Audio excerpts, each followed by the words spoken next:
Hello. So far, we've been looking at different types of sensors. We started with just introducing different types of optical sensors, and then we started looking at the essential components of an optical sensor, that is the optical source and then the optical receiver.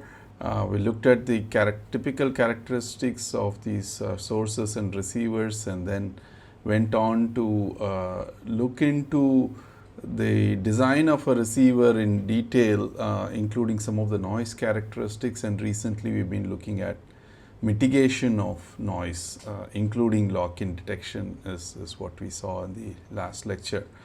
So with all these tools that we have procured, the platform that we have set up now, we are ready to jump in and start designing sensors for various applications and various types of sensors. Like I said previously, an optical sensor would consist of optical source,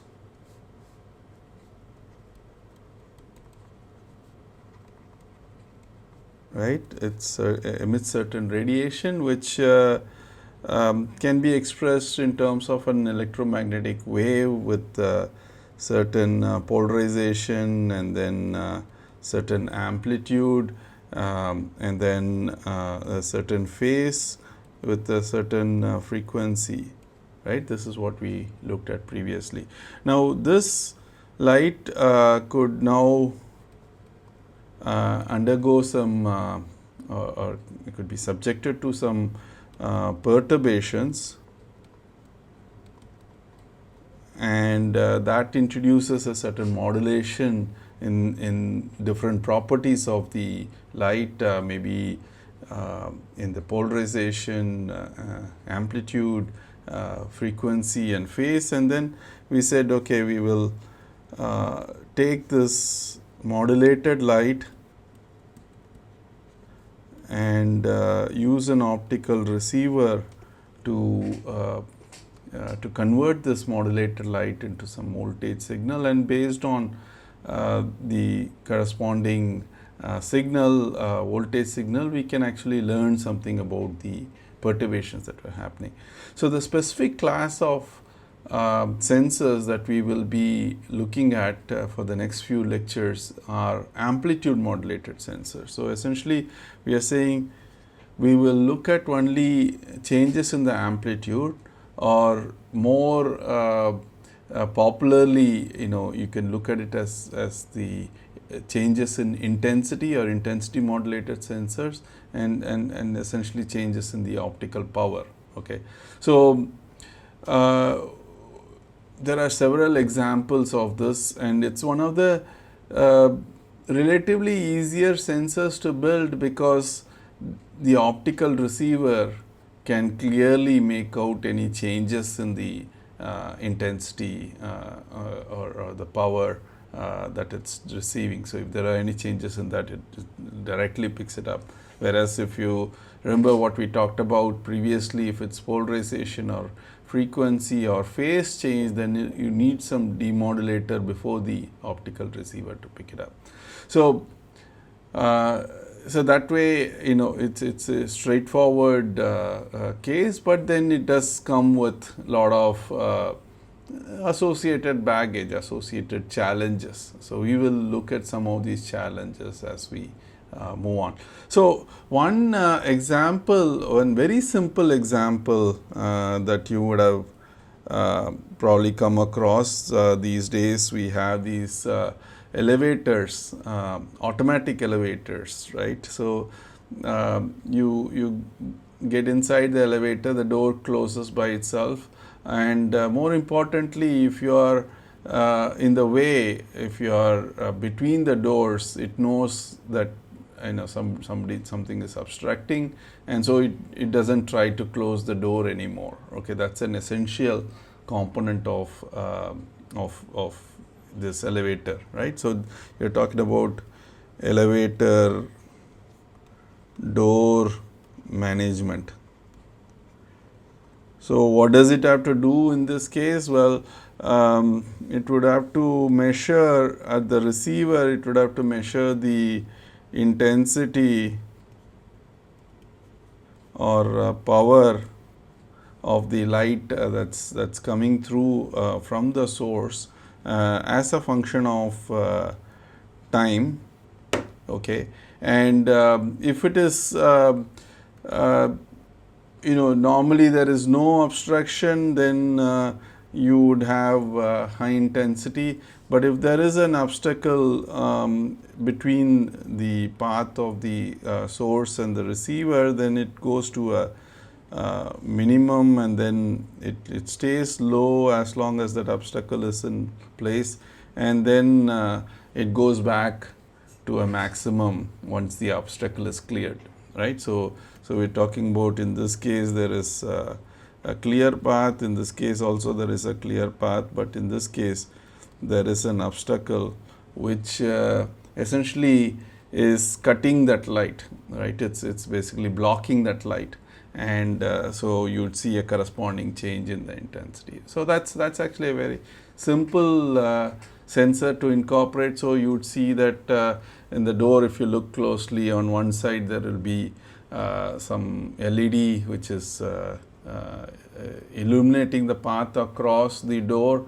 On the other side of the door, you will see that there is actually a corresponding receiver, okay, that's picking up this light. So if you just get in between those two, then the door should not close, if it's programmed properly, right? So that's actually a very simple example of a amplitude or intensity modulated sensor, okay. So that's got some limited utility, but let's just look at a little more challenging example. So a little more challenging example, as in the case of sorry, I'll just use the other color. So another example is absorption spectroscopy. So why is absorption spectroscopy useful? Or where can it be used for? Well, you can use it in a variety of manner.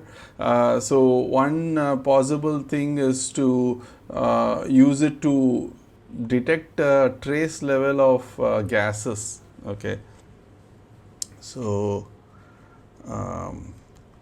trace level of gases. So where is this useful? Well, it could be useful in applications such as industrial pollution monitoring, right? So you if you are setting up an industry and say the byproducts of whatever you are manufacturing are some toxic gases, so there are some regulations which are saying that the whatever output that you have from your chimney, it should not be more than certain parts per million of a certain gas, okay. So there are some regulations out. So you would have to put sensors right there in that chimney, which is also called a stack, I think. So you could actually pick up the gases. You're looking for very specific gases, these pollutants, and you're looking at the level of those pollutants, okay. So that is one example, and another example is in explosive detection. So you might have say a bomb threat maybe at some place, and then you want to look for trace levels of these constituents, let's say RDX or something like that, so you want to pick up trace levels of that, so that you can sense whether there is really a bomb in a particular place or not. So there's some explosives detection is another common application of absorption spectroscopy, and these days people use it for a lot of other cases also, like in the food industry. You want to actually monitor what are the kind of gases that are coming off while you process the food, and that might actually decide whether the quality of the food that you are processing is good or not. So there's a lot of applications. I mean, you can keep building on this, but just gives you an exam, some idea as to where these things would be useful for. Then the question is, okay, great, it's useful for a lot of things, and then how do you do that? And what is the basic principle behind absorption spectroscopy? Well, the principle is this: absorption spectroscopy relies on the fact that all atoms or molecules, right, all atoms or molecules have specific or maybe I want to say have a characteristic, which you may also want to call as a fingerprint. It's got a fingerprint in terms of this absorption spectrum. Okay, so atoms or molecules have a characteristic fingerprint absorption spectrum. So just like we identify people by their fingerprints, you could identify different atoms, molecules. In this case, we're looking at some trace level gases by a fingerprint which is through their absorption spectrum. So how does that work? Well, when you consider an atom, right, it could have energy levels like this. So here we are plotting in terms of energy. So this is like your ground level, right? That could be like your valence orbital in your atom, okay, and then at a certain higher energy you will have an excited level, right? So this is actually typically like a metastable state. It goes to that other orbital, it jumps from this orbital, an electron basically jumps from this orbital to this higher orbital, and maybe it just holds there for a little while before it gets processed into some other form of energy, or maybe it will even re-emit at some point. But the point is that this transition where so this transition is happening whenever you have an incoming let's say photon, for example, with energy h nu, such that h nu is equal to delta E. You say that this energy difference corresponds to delta E, then it basically absorbs that photon energy, and then it basically takes this electron from one of the valence orbital to a higher orbital. Okay, so that process is what we are calling as absorption, and what we are saying is that different atoms, molecules will have different locations of this excited energy level, right? And so it's almost like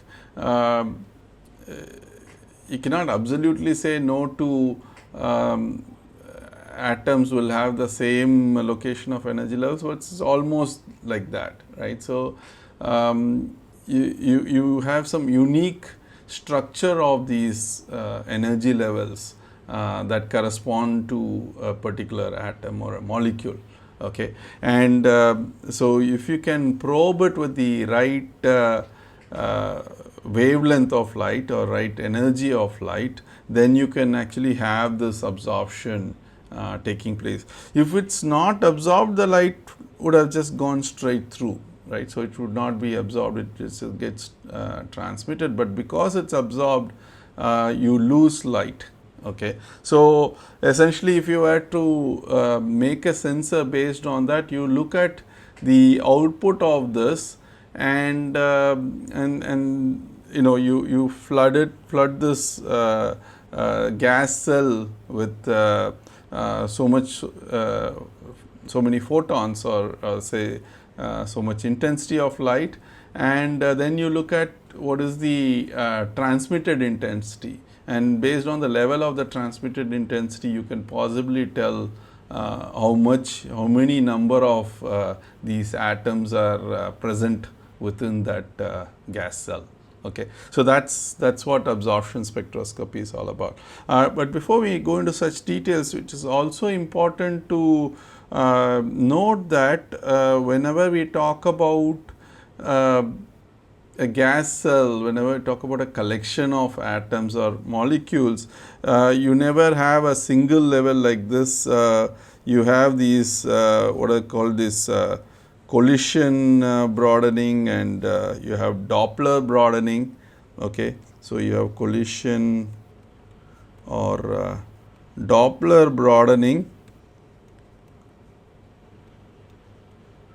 which actually makes this not a single transition, but the transition could happen across a range of wavelengths.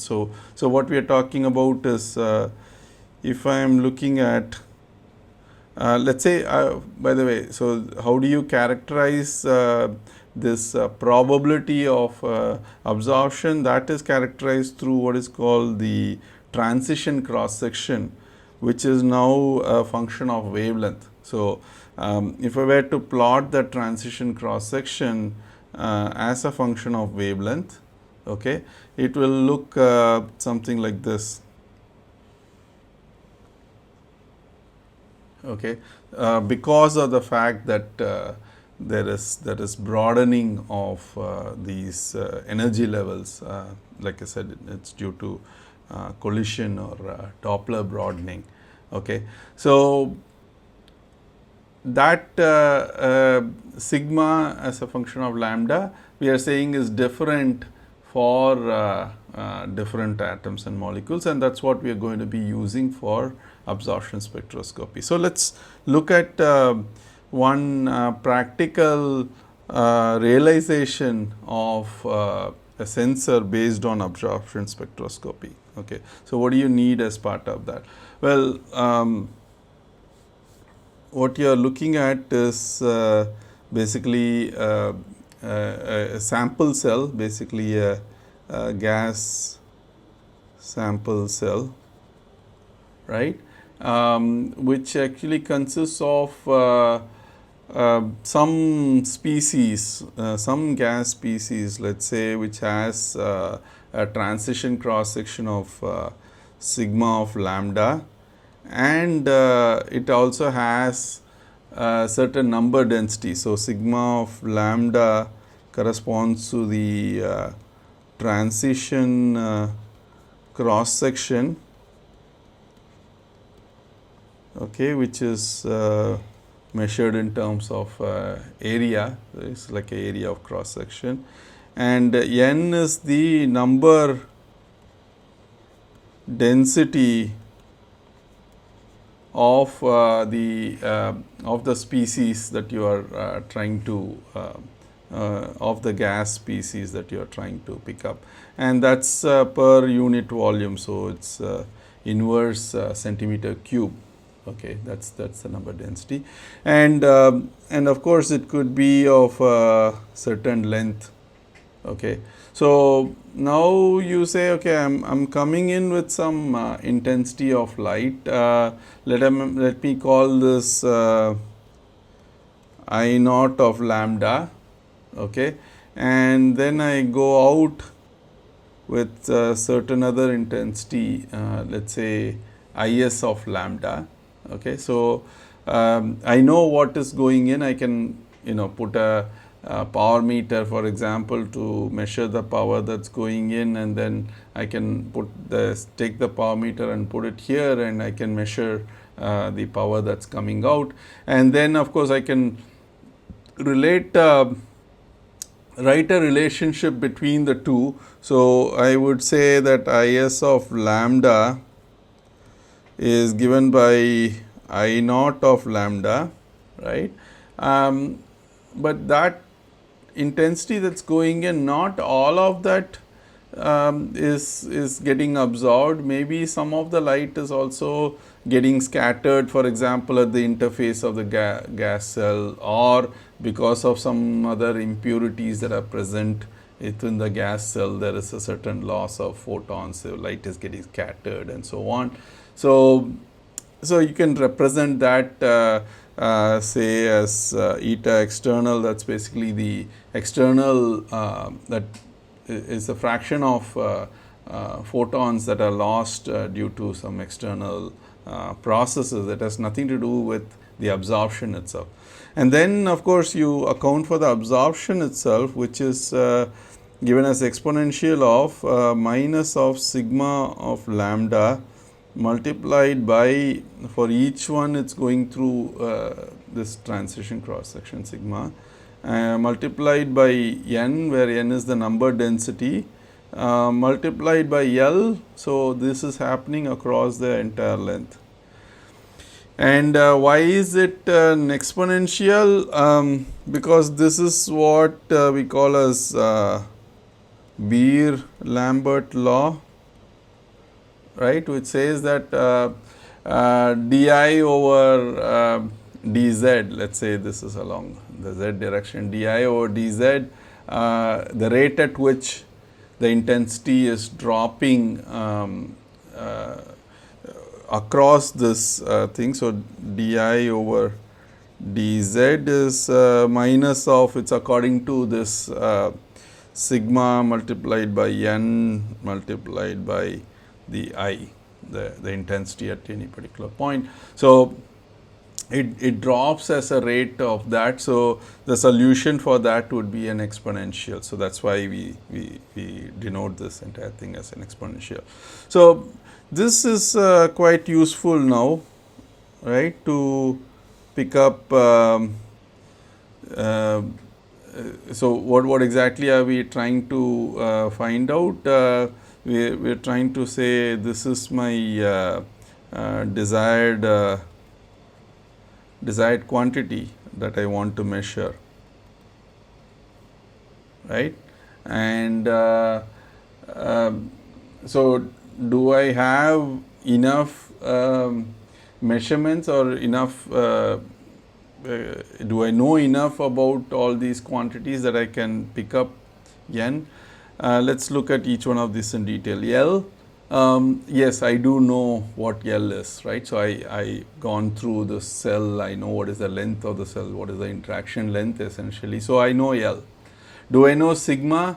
If I am looking for a particular gas species, I would have picked up a wavelength that is resonant for that particular gas species and not to any other gas species, because cross sensitivity is very, very important, right? So you don't want to have cross sensitivity. So you would pick a wavelength where only that particular gas is absorbing. So if you have picked up the wavelength, then you know what is sigma for that particular gas species. It's all sort of tabulated. It's all well characterized, and you can pick it off that.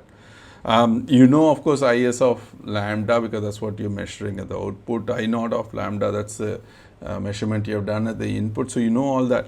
But the problem for us is that this is actually an unknown quantity, right? So you don't know how many photons you are losing because of some external processes. It has nothing to do with absorption, because once again you are making a measurement at the output.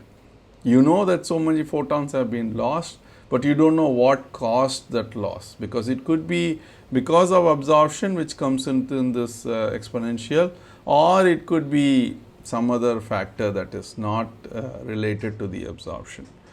So, that is typically the challenge as far as absorption spectroscopy is concerned. You have two unknowns and you are making only one measurement. So, how do you fix it? Well, you just have to make two measurements, right? So what we are saying is you have two unknowns here. So, you need to make two measurements, right. So, one measurement is this. What about the other measurement? Well, the other measurement could be something like this.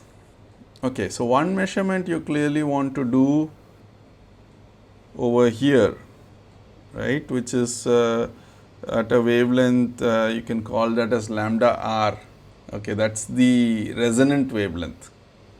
Okay, so that's hitting this transitions in a resonant manner. So that is lambda r. But you could also make another measurement somewhere out here, where it is non-resonant, meaning this you don't expect any absorption happening, or you expect only negligible absorption happening at that other wavelength. Okay, so let's look at that. So you're making two measurements, and hopefully that should fix our problem. So let's see if it does. Okay, so let's first write out the expression for the resonant wavelength. So that is going to be given by, that is happening at lambda r. So I would say this is the output intensity that I am measuring at the resonant wavelength. Okay, and that is going to be given by whatever I had incident I naught at lambda r, okay, multiplied by you have some losses which we are calling as theta external, and multiplied by exponential of minus sigma, but sigma you are measuring at lambda r, that corresponds to a peak of the resonance that you are trying to pick up, right. So that peak transition cross section is what you are having, and then multiplied by whatever the gas species, the concentration of the gas species, and multiplied by L. Okay, so you make one measurement like this, and then you go on, you don't touch anything. Okay, all you do is, let's say your source is tunable. Okay, so what do I mean by that? Now we typically said we are using a semiconductor laser, right. Semiconductor lasers, you are injecting some current, and based on that you have a certain wavelength that it's oscillating at. Now, if you change the level of current, the carrier density inside the semiconductor is changing, and because of the change in carrier density, the refractive index of the medium is changing. Okay. So, whenever the refractive index of the medium is changing, there will be a corresponding change in the wavelength of light that's emitted. Okay. So, that is what we call as current tuning. We didn't talk much about it before, but I am just giving you that information. So, you could do something like that to tune to a non-resonant wavelength. So, what is a non-resonant wavelength? Coming back to this picture, that's a wavelength at which there is negligible absorption that's happening. So, at that you have, once again you need to make a measurement at the input.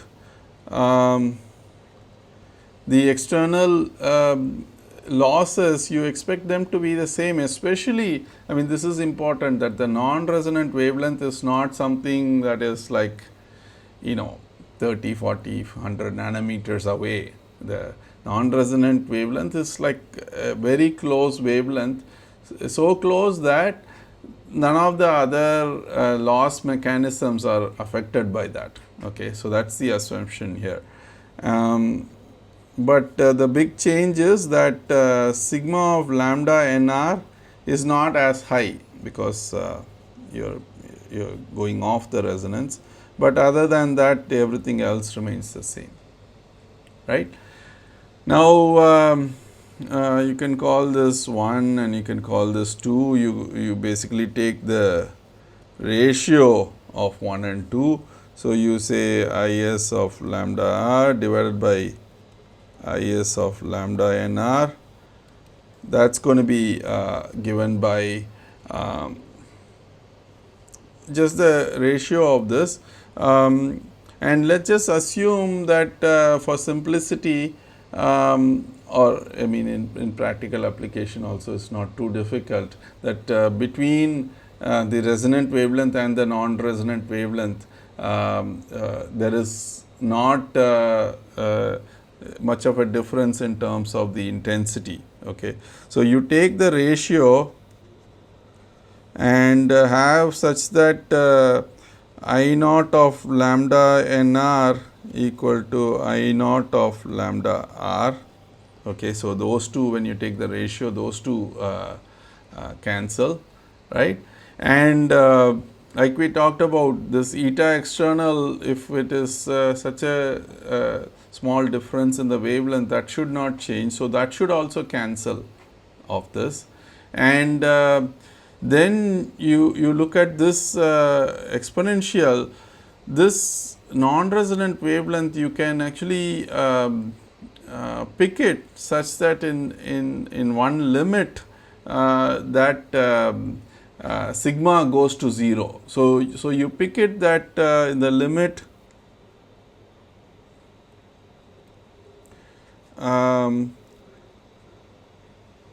sigma of lambda nr goes to 0, right? It's almost at the end of the tail of the absorption peak.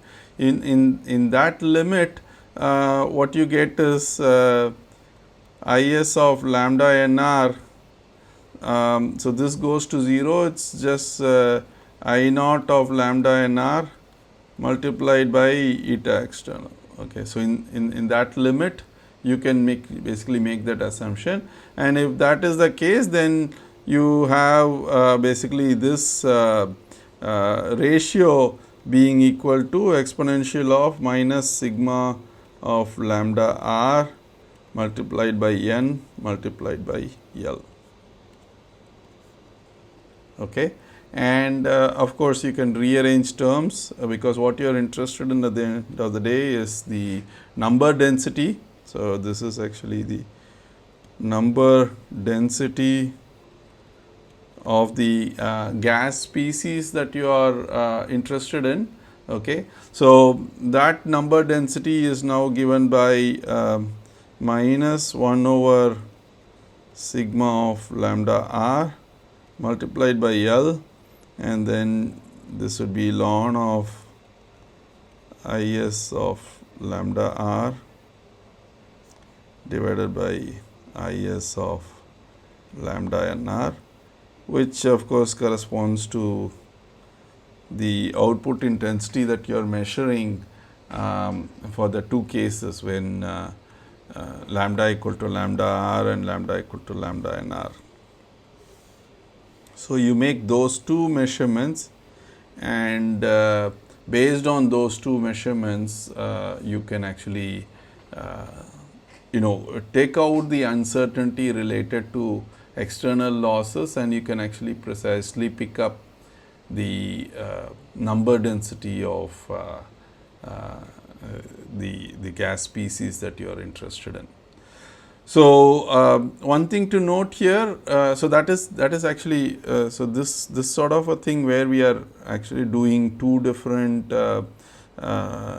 measurements, and we are relying on the differential absorption between these two measurements, So this technique is called differential absorption spectroscopy. Okay. So differential absorption spectroscopy is actually a fairly powerful method to achieve very high level of precision, very low level of this concentration you can pick up using this differential absorption spectroscopy. So so essentially to achieve low level detection, low level basically trace level detection, we are talking about parts per million, or in some cases even parts per billion, right? If you want to achieve that low level detection, what are the keys? We need clearly high value of, because this is at the denominator, high value of sigma of lambda r. Okay. So you want to pick up, you want to use a wavelength, okay, where the absorption is very high, okay, for a given gas species. And it so happens that if you go towards the mid infrared and the far infrared, those type of wavelengths, there the absorption cross section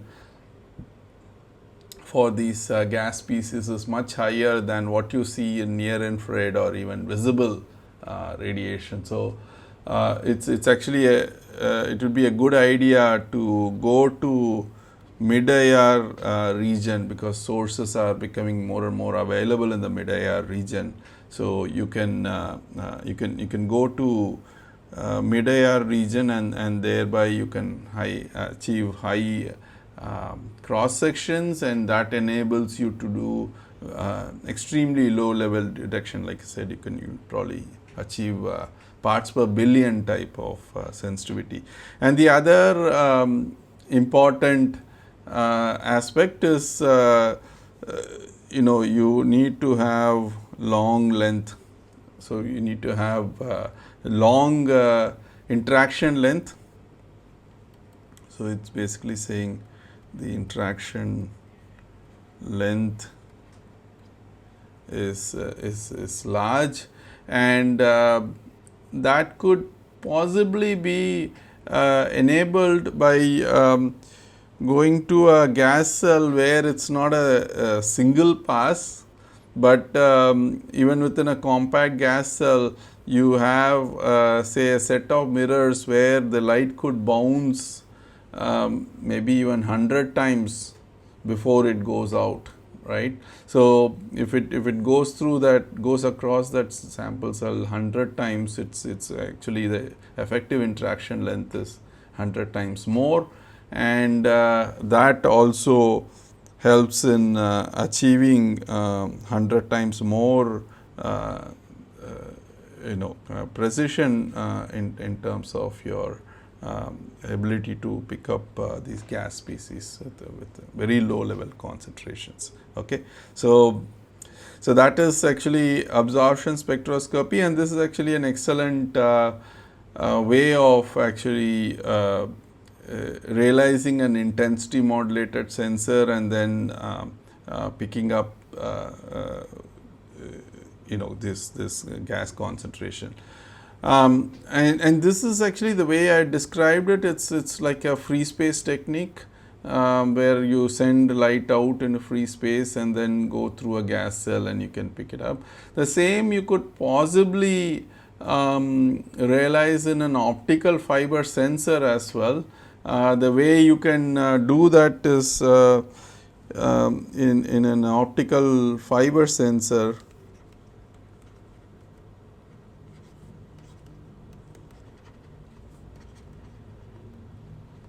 You could have a configuration like this. So let's say this is your core and your cladding, and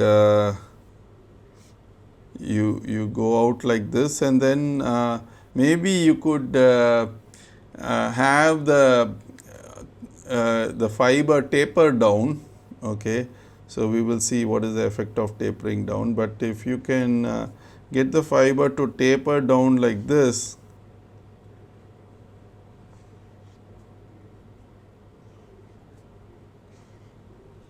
okay. So, you are essentially going through the core region like this, and that is also getting tapered down, and then you are expanding out like this. So, if you are looking at your optical mode, that mode profile is going to be something like this. It's going to be primarily focused in or confined in the core of the fiber, but there is going to be this evanescent field. And when it comes to this region, actually the evanescent field spills out of the fiber, and in that region, if you have these gas species, right, then if your wavelength is correct, if it's the right wavelength, then it undergoes absorption, and then whatever light that you get out, the other end, right, it's you once again you send I naught of lambda, and you get out IS of lambda, and you do the same trick like this differential absorption spectroscopy you can do, and you can actually try to measure that absorption. I can try to do this differential absorption spectroscopy, but of course that is limited by your interaction length. Okay, so that the interaction length may not be as large as the kind of length that we are talking about with the gas cell. So, that might be a limitation of this technique, but people are coming up with newer and newer ideas. So, for example, one of the ideas that we are presently exploring is the use of what are called whispering gallery modes, right. So, these whispering gallery modes are essentially modes that are propagating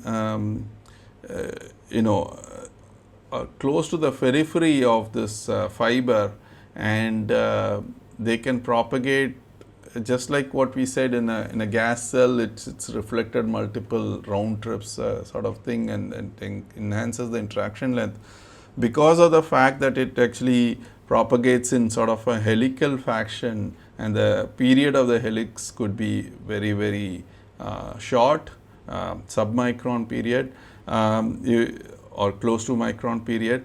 In those sort of cases, even within a centimeter long interaction length, you could actually improve the effective length of interaction by a factor of 1,000 or even 10,000 people have looked at. So that actually gives us exciting pathways to realize an optical fiber sensor using based on differential absorption spectroscopy for trace gas level sensing. Okay, so let's stop there.